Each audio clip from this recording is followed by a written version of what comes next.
You're listening to Meet the Thriller Author, the podcast where I interview writers of mysteries, thrillers, and suspense books. I'm your host, Alan Petersen, and this is episode number 240.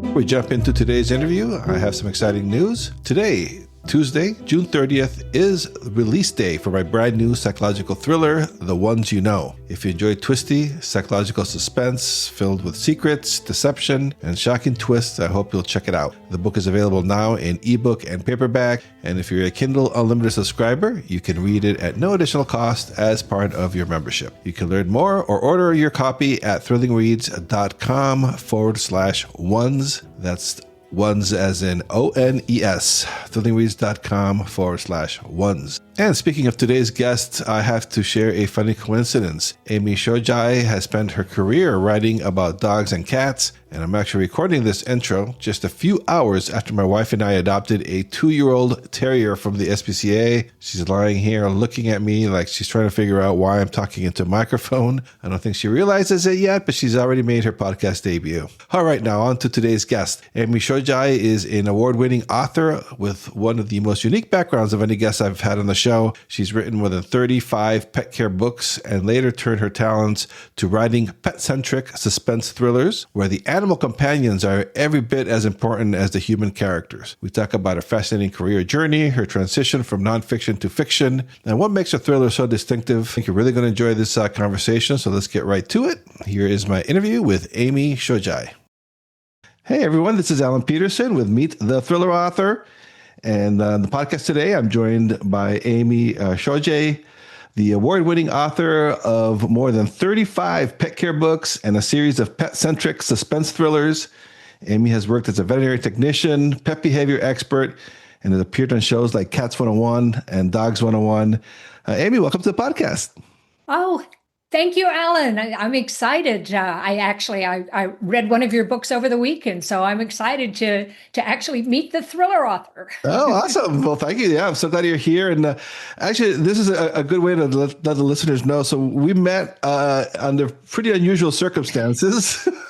So, and I try to reach out. I made post messages on my website and the previous episode, but there's scammers out there impersonating me and my podcast. And they've been emailing a lot of authors, asking them to pay a fee to be interviewed.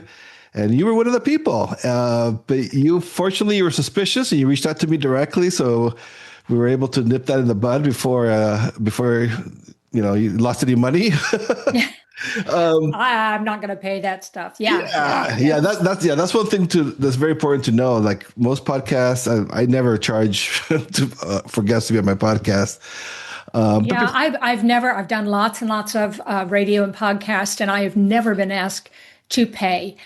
So that automatically raises red flags, and also rarely do people reach out to you directly and invite you. Usually it's the other way around, that you're kind of knocking on doors and hoping somebody will, hey, yeah, you come talk to me. Let me be a guest. So that again was a red flag. And fortunately, you're a very familiar name. And so I was able to find a legitimate email and copied you on that because I wanted you to know about it also. There are a lot of very legitimate authors. I mean, the author of a great movie out there right now supposedly sent me an email this week also. So, and I don't write about octopuses, but still, it's like, oh yeah, you're going to make me famous. Why do you want to know about my books? Yeah. I get those too. Scammers from like book clubs and all these movie producers want to make all my books into movies, of course. But yeah, so people, so if authors listening to this, you have to be very, very careful, especially nowadays. Like it's very easy now with the AI. It's very easy to write the emails. So it makes it seem very legit. I saw a few people sent me the actual emails, and I was it's very good. It looks very legit. And the email they use, they have my name on there. It was Alan Petersen host@gmail.com. So right. FYI, it'll usually be through thrillingreads.com when I reach out to people. So yeah, that's another tell. If it's from Gmail, often that's that's not legitimate because most people are going to use their own website uh, as part of the email address. So, I mean, I've gotten it supposedly from agents saying, or from publishers saying, "Oh, yes, I want to know more about your books." And an awful lot, they started out with the book clubs, Yeah. where at first, the book club, "Oh, we have all of these readers and they're interested in reading your books and there's no charge.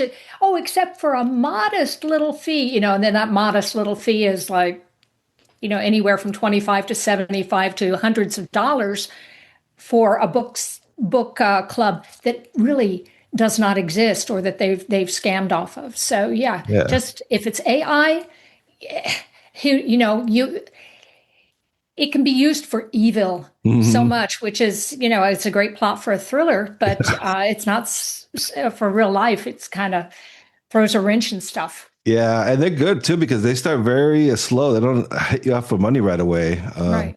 And they reached authors from other genres, and the authors pushed back, like, "Well, why you want to interview me, a thriller author podcast?" And they're like, "Oh, I want to expand to other genres."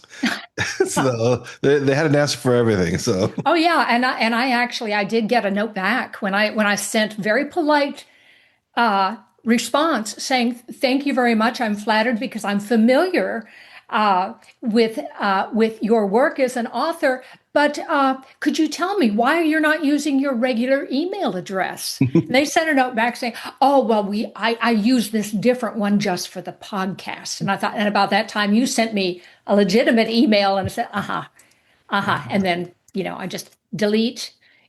This delete finger gets an awful lot of exercise. yeah.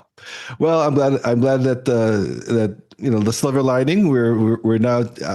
After you reached out to me, I went and checked out your website. And I'm like, oh, you actually write thriller books. So I checked some more, and they looked interesting. And I love your background. So I'm like, oh, I'm gonna have her on for real. Forget that guy, that Yeah. scammer. Dog lovers unite. Yeah, Yeah. exactly. Yeah, and I love dogs. So yeah, so here we are. All right, so let's go. Let's get on to the good stuff now. Enough of the scammers. On your website, I love it. You describe yourself as the accidental writer. Can you tell us a little bit about that? Why do you think the writing found you instead of the other way around? Yeah, well, as you mentioned, my background, I was working as a veterinary technician, and working for a lot of veterinarians, and at that time, the vets didn't have a lot of time to explain all of the stuff that pet lovers needed to know, and so I was tasked with kind of translating medicalese into language that us regular folks could understand, and that kind of became my forte. And I started writing about it for the pet press. That was back in the day when magazines were actually physical or online.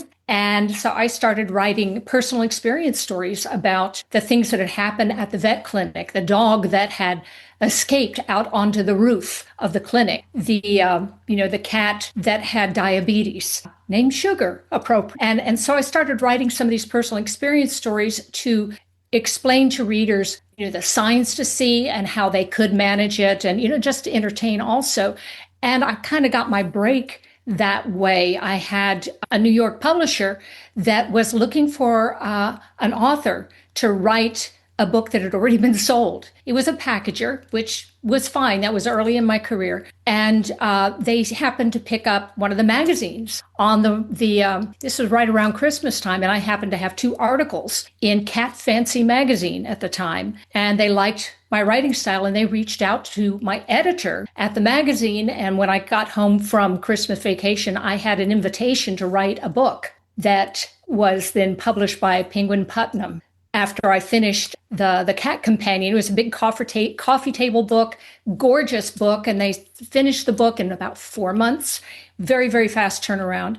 And they said, well, it kind of occurred to us, do you know about dogs? Do you want to do a dog companion book? And so I did these two books. And the first one sold 45,000 copies. The dog one about 28,000. And it was on my resume, and it kind of launched my nonfiction pet book writing career. So it was all kind of purely by accident, started out that way, and it's just grown from there. The first book was published in 1992. So I tell people, in dog years, I should be dead. But I'm kind of aging as gracefully like a cat as I can. Yeah, and when I first saw your name, it sounded familiar, and I looked at your nonfiction books, and because the first time I got my wife and I got married, the first thing we did, we went and got a dog and a cat, and I swear I've seen your books on Barnes and Noble back in the mid-90s. Yeah. I actually, and I got my agent from all of that also, and we published around 12 books together.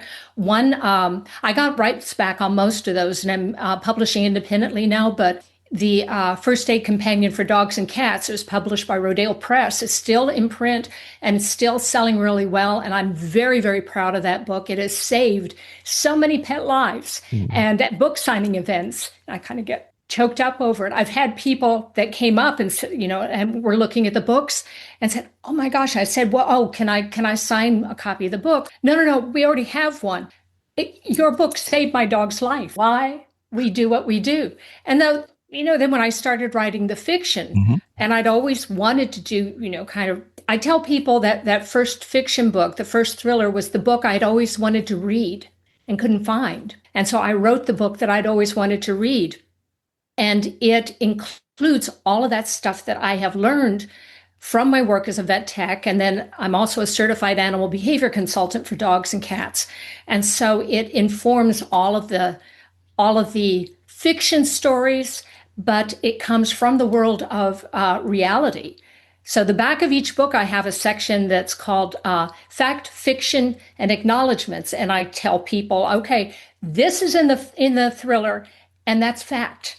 That actually, there is a CODIS for dogs that they use to track down, dog fighting thing. That was one of the themes.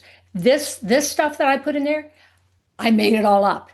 And that's the fun of writing fiction. You get to make shiitake up and have a ball doing it. And all the bad guys always pay for their crimes if you want them to.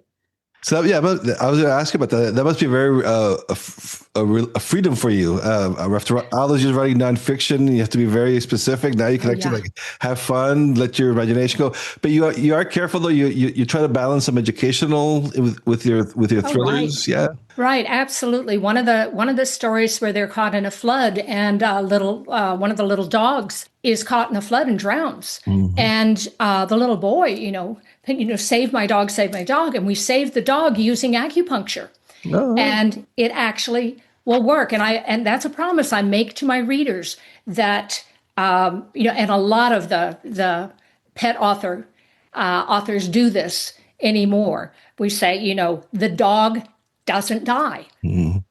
People maybe will, but the animal characters do not die because, as a reader, if that happens to me, I've thrown books across the room. I'm not going to read that author ever again. So we make that promise up front. And then, I first started, my dog character was about 9 months old and being trained to be a service dog.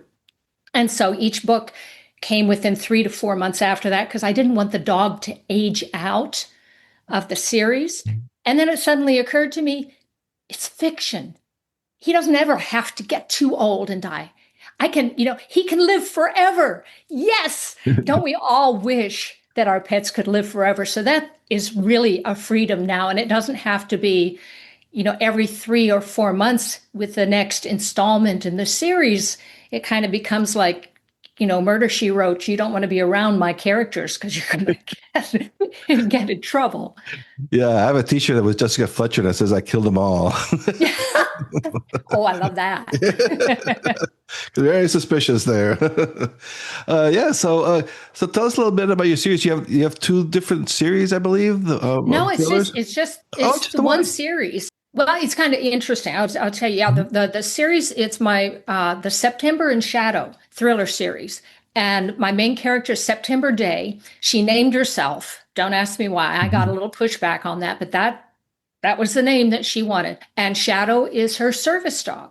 The very first story starts out. She's training this dog for her autistic nephew, the little boy, and they get lost in a blizzard, in a snowstorm, and when the scenes were with the child, I didn't have a clue how to write an autistic child's viewpoint. So I put them in the dog's viewpoint and used my background with veterinary care and the behavior. The dog does not talk. These are not cozies. Dog does not talk, but you view the world through this young German Shepherd's eyes. He would say things like, why is that man staring at me? He doesn't look away the way a polite dog would. So people learned about dog behavior and why they do the things they do. And I had such a ball writing that. And then the readers came in, and those were their favorite parts of it also. And then later on, I had people that loved cats. Well, why don't you have, I have a trained Maine Coon cat in the series also. Well, why don't you have cat viewpoint? Cats are very, very different. So yeah, some of the later books actually have some cat viewpoint also. But I got to a point that I thought it was going to be a standalone. And then people wanted to know, well, what happens next? You allude to a backstory. We need to know what happens next. So then I had to come up with it. And when I got to about book 4, I had worked with a colleague of mine. You may know Toby Neal, who was writing a whole series of thrillers in Hawaii. Yeah, Hawaii, yeah. And she was in an Amazon program where she could invite people in to write in her world, novellas. And it was called Kindle Worlds. And she invited me and a whole bunch of other people to come in to write in that world. And her character had a Rottweiler police dog, her main character. And so I came up with the idea, well, where did she get a Rottweiler as a police dog? Because they're very rarely used as police dogs because of they can overheat very, very easily, especially in Hawaii. So I wrote the backstory of her dog and how she had gotten the puppy from Texas, where I am, to Hawaii and into her main character. And then when they discontinued the Kindle Worlds, Toby very generously said, take your characters, take your stories, rename them because she owns those, but rename them and use them however you want. And so I rewrote everything. I had 3 novellas. I've turned them into one, and that's book 4, and expanded, and I put it back into my world. And so I have a second series of characters there that could spin off at some point. And they've kind of become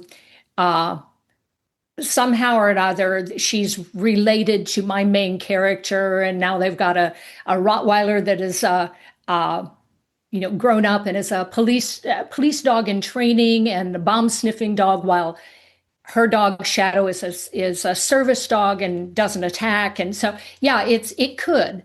And I'm talking too much here. Break in. I will shut up for a while. No, that's so fascinating, because that's what's so fascinating about your thrillers too, and because you mentioned before you're used to seeing animals in cozy mysteries, but it's very different. Right. Is that something that you were like? Is that why you said you wanted to write the thriller the book that you wanted to read? Yeah. Yes, very much so, because people early on would tell me, well, you can't write in a dog viewpoint unless it's a children's book. It has to be a kid's book. I had agents tell me, I had editors tell me that, at writers' conferences, I entered contests where they liked the writing, but they said, no, you can't do that. It won't sell. And then I went to Thriller Fest and, met a lot of people, a lot of my heroes, was able to, at the time I was doing a podcast as well. It was called Pet Peeves. And I got to interview James Rollins, who is a veterinarian. Oh, I didn't know that. Oh. And so when I was getting ready, my Lost and Found, the first book, was going to be a debut at Thriller Fest. And I happened to have his email because I had interviewed him before. And so I upped my courage and I sent him an email and reintroduced myself and said, we did this podcast. And he had done a book with another fella where he had a war dog, a military dog, and he had some chapters in that dog's viewpoint. And I explained what I was doing, and I said, and I know you're very busy, and I hate to presume, but if you would consider, and he said, sure, I'm going on tour, email me the PDF. And he gave me a cover quote for the first book. Oh, wow. So times change. If people are listening and they have a passion for something that everybody in the world is saying, you can't do that, or it won't sell or whatever. Now, with the freedom of independent publishing, if you think that it's going to work, jump off that cliff. The worst that happens is it's not going to work, and then you go a new direction. But give it a chance. And since that time, there have been a lot of authors that are now doing animal viewpoint characters, not just in fantasy, not just, in a lot of different things, also in cozy mysteries. But mine are not cozy, so I have to be real careful about that. One of my favorite authors, Emily Kemlin, also does books, thrillers with dogs. Her main character has a dog that protects her. I don't think she does dog viewpoint, but she is very important to the plot. And she's also very, very adamant. She said, these are not cozies, So you have to be very careful and upfront because you don't want to disappoint people. Now, Amazon, if you go on Amazon and look, sometimes they will put the books where they think they should go. And so some of my books do look like they are in a cozy category, but they're not. And I try to be very careful about that. One difference with my thrillers is I try very hard to not have on-scene, over-the-top violence. I also don't have any sex on scene. So like that is true of cozies. You don't have a lot of the graphic kinds of things. And I don't have a lot of graphic language either. And that's my own personal preference. I grew up in a family, we weren't allowed to curse. Mm-hmm. So we made up curse words. As kids, we made up words. And so I take it as a challenge. Like my main character says crapioca a lot, or shiitake, or, those. And there are ways you can do it. And it's a challenge for me, and it's kind of fun for me. And then when people ask me, well, is there bad language? Or, oh, my granddaughter who's 14, is this appropriate to her, for her, because she loves animals? And I said, well, you read it first. There's no sex on stage, but there is some language, and they are thrillers, so people die. But you read it first. If they're 12, 13 years old or older, probably they would enjoy it. I like that. You read it first. Yeah, you read it first. I'm not taking, I don't know what, is this a Christian story? Well, she has a faith of source, but again, people die. Yeah, I think what's different too with your books, because I have noticed in the last couple of years that I've seen more thrillers coming out with animals, but usually they're like canines or they're bomb sniffing dogs. Yeah. But your character is a animal behaviorist. Can you tell us a little bit about that? And I also have to ask, because since you have that background, what parts of you are in this character? She's younger, prettier, more athletic than me. Well, we all do that with our characters. They always say, write what you know. So I do write what I know. My main character, she was a professional cellist. I'm not a professional, but I do play cello. I'm a musician. I write plays, musicals, and perform. So I have that background. My main character has a rose garden. I have a rose garden. Part of that is it saves me time in research, because that's a rabbit hole I can go down. From my background with nonfiction, I can research forever and never write. I love research. So what I try to do now is write the book without doing a lot of research up front, and then kind of do bookmark things where I go back, okay, go find the actual thing. And then I will put in the link, go learn more about the dog CODIS situation, or, oh yes, I wrote here where dogs, my main character, my dog, Shadow climbs a tree.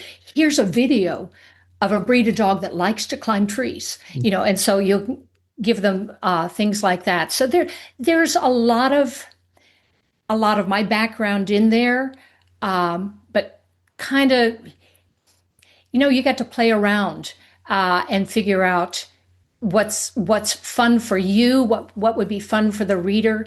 I would love to be able to do some of the things my main character can do. but I'm happily married and she's not. So that's another thing. And I've never killed somebody, and she has. I've never been stalked, and she has. So there are a lot of things like that, that, similar yet dissimilar. We're both in Texas. I set my books in a fictional North Texas town so I can make it up, and people aren't going to come back to me and say, well, actually in 1972, that building was torn down. So it's, because and I have a gun expert that checks a lot of that stuff. I have several friends that are experts in different things in being on the spectrum, or guns, or whatever else it is. I think I'm sure that you do the same thing when you're researching something, and making sure that you're,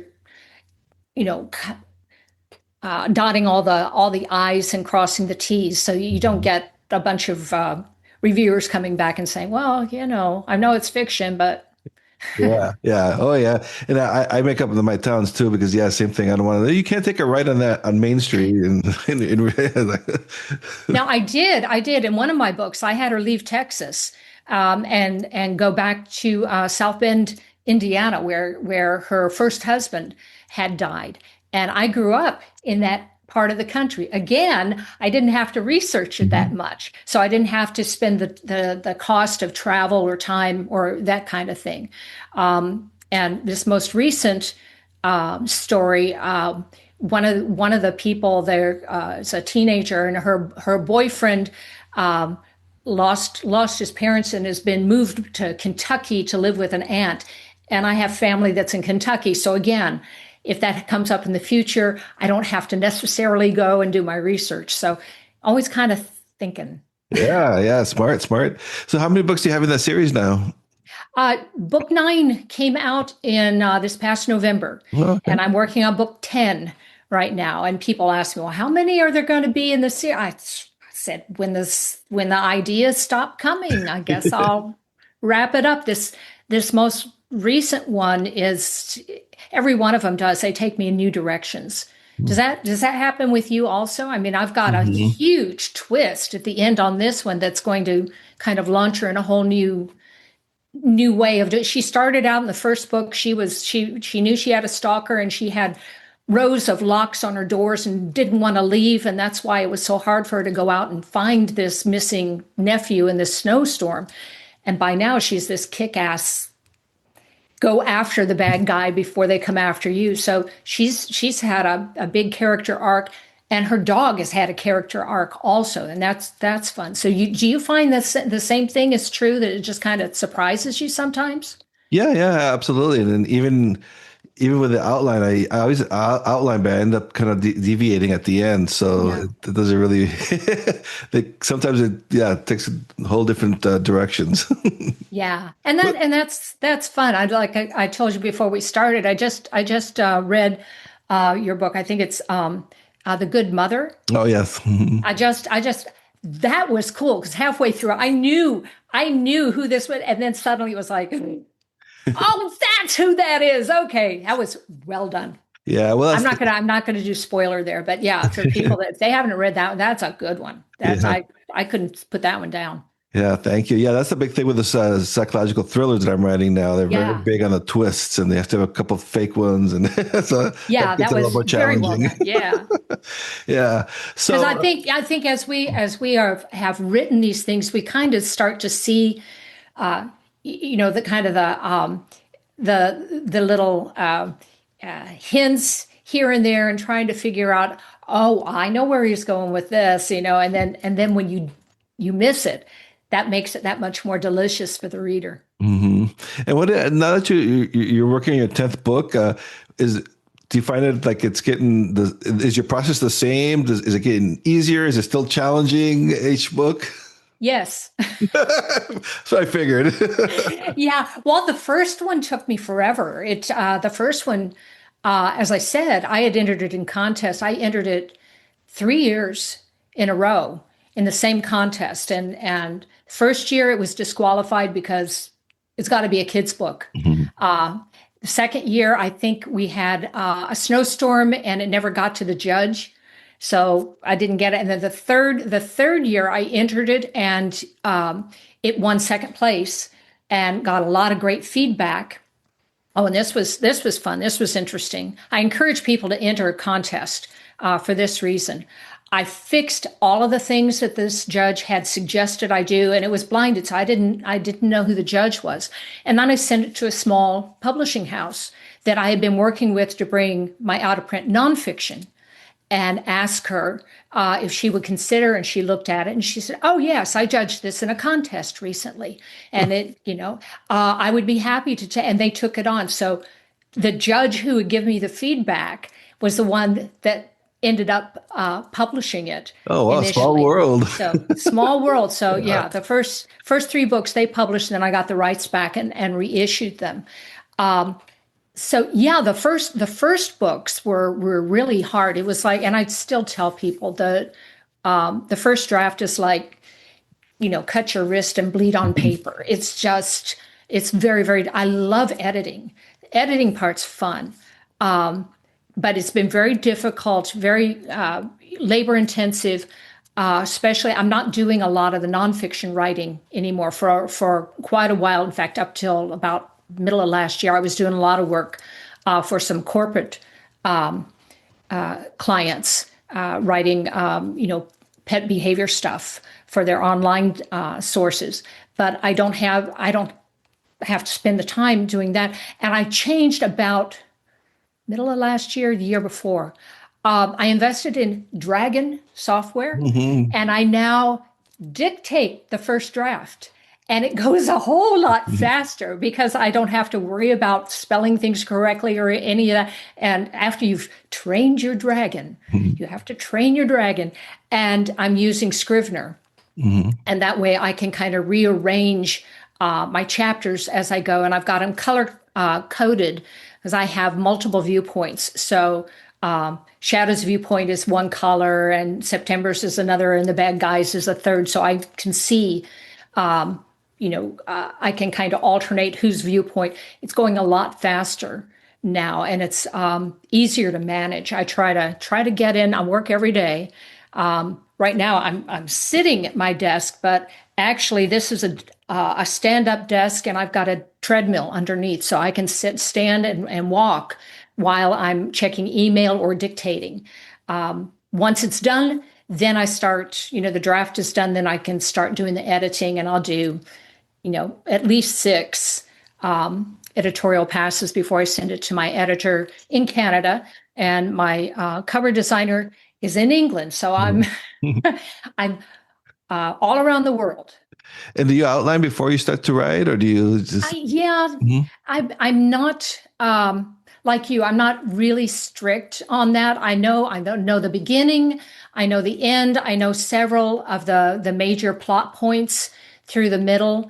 But, and as you say, sometimes it changes like this. The end of it, I didn't know that was going to happen. When it happened, it's kind of like, oh my gosh, that's great. That's going to upset readers. And then they'll figure out, oh, it didn't really happen. It's like, and it's like you go, you're so gleeful. It's like, oh yes, this is. And then I post little teasers, on social media and say, oh my gosh, you are not believing what just happened in my brain. This is so exciting. So I'm excited to get this one done. But my husband's having surgery tomorrow, so it's taking a little longer. So I'll be taking some time off there for his recovery, and hopefully it's going to work out really, really quickly. He's having some back surgery. So, yeah, good luck. And that'll probably end up in a book at some point.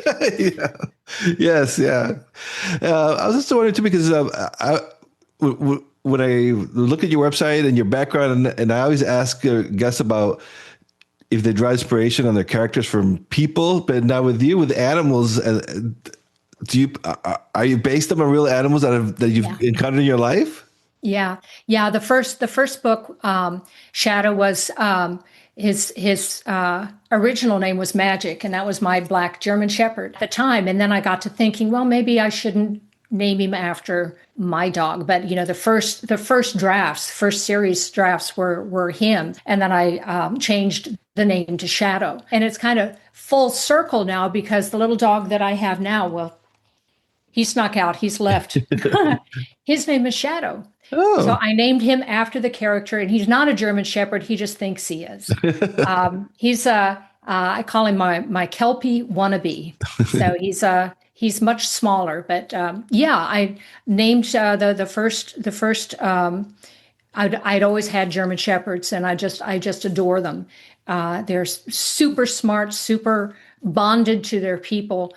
And then the other fun thing that I kind of did by accident with the first book, and I've done it with every one since then, kind of got myself in trouble a couple of times.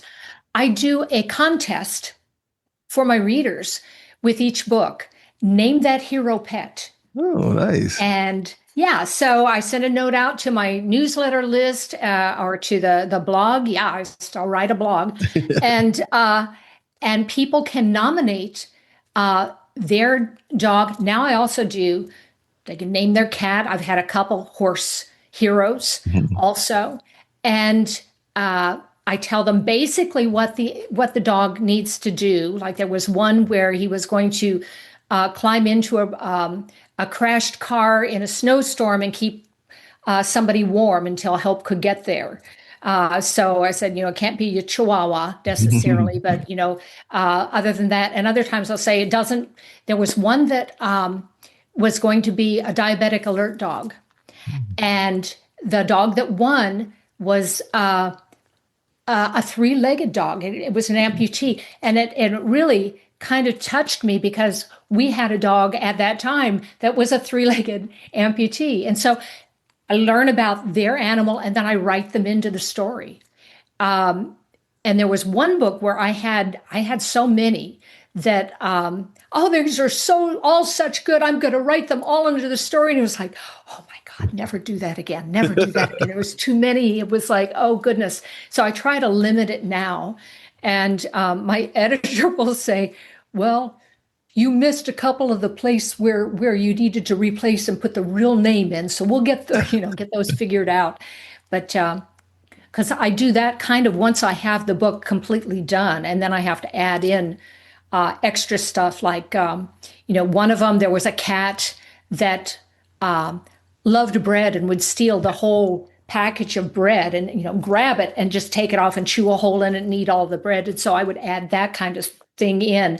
And then they get bragging rights. They get an acknowledgement in the back of the book with their name and the real name of the dog or the cat, and they get to share with all of their family and friends. Hey, Poopsie is a hero dog in Amy's book, so it's good for me too, and it makes them feel good as well. And in your books, what role do the animals play then in revealing the true nature of the human characters? Is that something that you think about when you're writing? Yeah, it's interesting because sometimes I have really, really horrible, mean, bad villains, but they love the animal. And that's been a big problem for me, and I think also for some other pet professionals, where you'll have you pick up a book and you notice, and the main character has a dog or a cat or whatever, and they interact with them in the first chapter, the second chapter, and then they go off on adventures, and the whole book they're gone, and then they come back. And the dog is just sitting there waiting, and it not like a real dog that would have pooped everywhere, and the cat would have clawed the furniture, So, and I do lectures now. I'll do lectures at conferences saying, in fact, I'm going to be doing one. I'm hoping at a future one called Writing Like Cats and Dogs, and putting animal behavior in context, and don't let them just be a prop. If you're going to put them in there, do it in the right way. I've heard agents say, yeah, give your main character a dog or a cat and makes them more human. Well, yeah, but not just that. Yeah. You have to actually like them, or have it work some way. So right now I have in the curtain book, I have a bad character, and she does not like cats and dogs. In fact, she's out to destroy and kill Shadow because that will destroy the main character. So don't worry, Shadow won't die. That's so important. That's something that I remember hearing. Like you can kill countless people, but Yeah, yeah, not yeah. the animals. Is that something? Did you know that before you started writing these? You know that was the big Oh, rule. absolutely, absolutely. Because that I was one of those readers. Yeah, me I too. was one of those readers. Yeah, and I belong to two writers organizations: the Dog Writers Association of America, and the Cat Writers Association, which I'm one of the founders of that.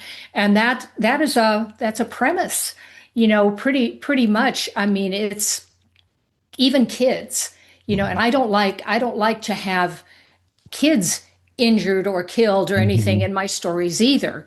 That may be a part of the plot, but it's off stage. It's nothing on stage. And even one of the books was dogfighting theme. I did not have anything on stage Mhm. there, but yeah, it's you do not injure, you do not harm, you do not kill an animal character if you want to attract people who love animals. Yeah. I mean, and it goes the other direction too. If you have somebody who absolutely adores kids and babies and everything, you're Mhm. not going to do that. You always have to think who your audience is. Yeah, and you will get bad reviews. You. You Yeah. absolutely will get bad reviews. And I got bad reviews, a couple of bad reviews on the first book, because my bad guy in that was also on the spectrum. And one of the reviewers was on the spectrum and said, we are not evil people. We're not bad people. And I resent that to be, all the little boy, and they was a victim, and then this was a bad guy. And I took that to heart. And so in future books, those children that had been victimized in the first book, which is, they had created a miracle drug to cure autism, which is, total fabrication, but it's fiction, and it's a thriller. And this bad guy was selling this stuff. So in future books, I had those children be the heroes to get back at the bad guys. And so it came full circle. They were no longer the victims. They were the instigators that got justice for themselves and for others. And so I do read reviews. They say you shouldn't. I don't read very many of them, but when it's something like that, you can learn a lot from them. And that was also people saying, well, what happened? Why did she have, why was she always locked up? What was her backstory? Because you never told us what. So the second story told what the backstory was, and the stalker came up. So all of these things, I think you put in the story. Maybe you don't know what it means in that book, but then that triggers something in future stories, and that's kind of the way this whole all 9 books, they all hang together. I didn't, if I had to plot these and plan these all at once, there's no way in heaven I could have done that. It's just something in my brain is very, very weird. I mean, it works in this business, so It that's works, it good. works, yeah. Yeah. So you've had a long and varied publishing career. So I was kind of curious because you mentioned like you've gotten rights back from older books. Yeah. So what do you see? What has changed the most in the publishing space since you first started writing your books in the 90s? Oh, wow. Yeah. Yeah. Well, I was one of those that, I was published professionally by New York publishers. And, I had these big publishing contracts with, uh, Random House and Simon and Schuster, all of the big names and everything. I had an agent, all of that good stuff. And I would never do vanity publishing. But that's what it was. That's all that was available at Mhm. that time.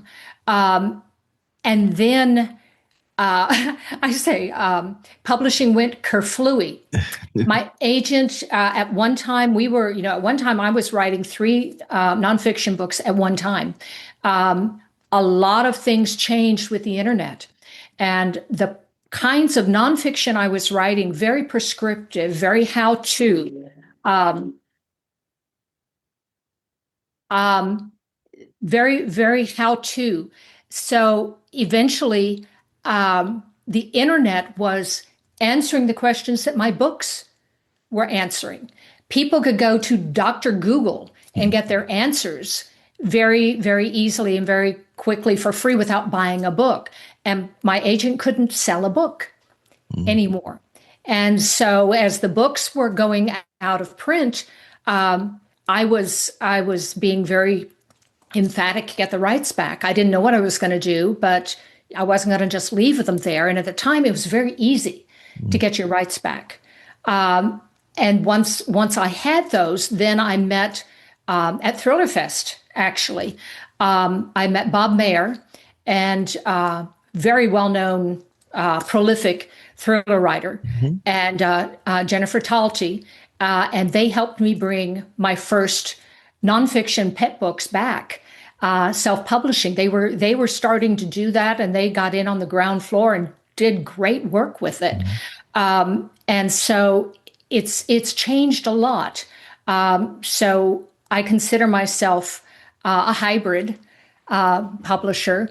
I'm no longer with my agent because, again, we parted on amicable terms, but she was not able to sell my books anymore. She was not interested in starting from scratch with me as a new fiction author. And so that's kind of where we're at. And I'm enjoying not having huge deadlines now. I write what I want when I want. And if I need to, I take time off. I go out and I do my stained glass, or I, do roses, or whatever it is that I want to do. Yeah, it's a lot more freedom, huh? A lot more freedom. Yeah. And I'm kind of a control freak also. I mean, I had my first aid pet book with Rodale. I had to dig in my heels, and thankfully my agent helped me. They weren't going to put my name on the cover.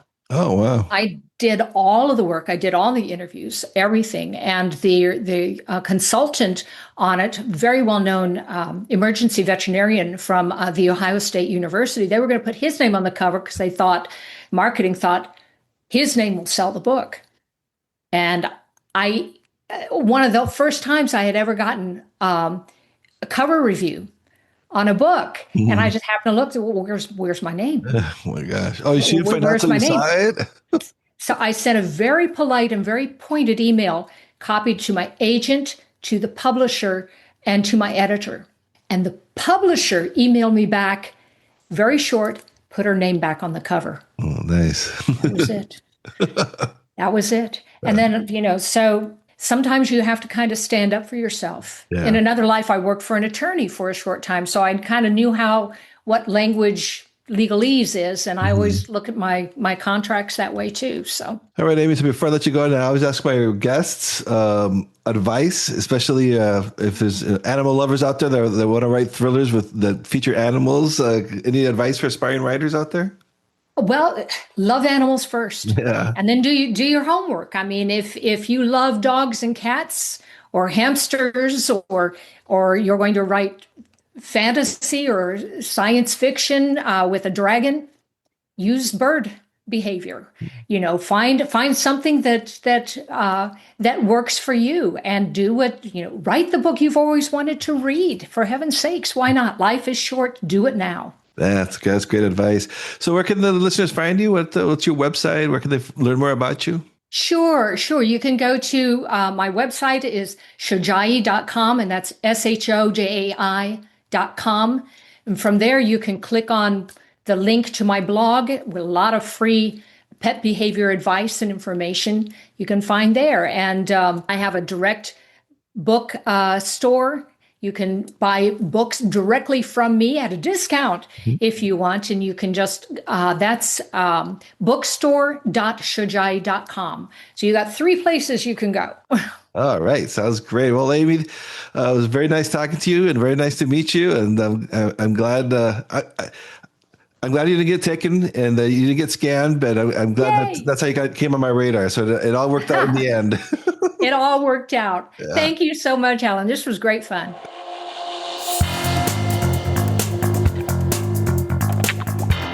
Thanks for listening to Meet the Thriller Author, hosted by Alan Petersen. If you enjoyed this episode, be sure to subscribe and leave a review on your favorite podcast platform. It helps other thriller fans discover the show. You can find all past episodes, show notes, and author interviews at thrillerauthors.com, including conversations with icons like Dean Koontz, Frida McFadden, and Lee Child. And if you're looking for your next gripping read, check out Alan's own psychological thrillers and crime fiction novels at thrillingreads.com/books. Until next time, stay safe, keep reading, and keep the thrills coming.